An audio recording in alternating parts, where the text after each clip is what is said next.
Hi friends, ఈరోజైతే చెక్కలు ఎలా చేయాలో చూపిస్తున్నాము. బియ్యం పిండి కొంచెం అయితేనేమో కారం, జీలకర్ర, వాము, కొంచెమేమో పెసరపప్పు ఒక గంట సేపు నానబెట్టుకున్నాను. అలాగే శనగపప్పు కూడా ఒక గంట సేపు నానబెట్టాను.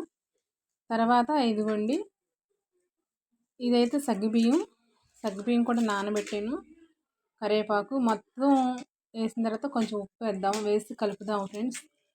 కొంచెం నెయ్యి కూడా కావలిస్తే నెయ్యి కూడా వేసుకోవచ్చు ఫ్రెండ్స్. ఇదిగోండి, ఇవన్నీ కలిసేలా కలిపి చక్కగా పిండి కలుపుతాం. ఇదిగోండి, వాటర్ పోసాను చూడండి. వాటర్ వేడి నీళ్ళు అయితే కాసి పోసాను. ఇదిగో వాము వేసాను ఫ్రెండ్స్.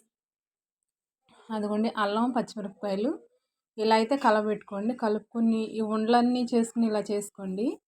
ఎందుకంటే ఇలా చేసుకున్న తర్వాత ఇదిగోండి, ఒక లోట అయితే ఇలా చూసుకుని ఇలా నొక్కుకోవాలి. అప్పుడు ఇదిగో ఇలా వస్తాయి. త్వరగా మీకు పని అనేది అయిపోతుంది అనమాట.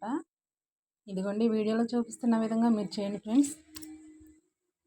ఇదిగోండి, చెక్కలు అయితే ఇదిగో ఇలా ఏగినాయి.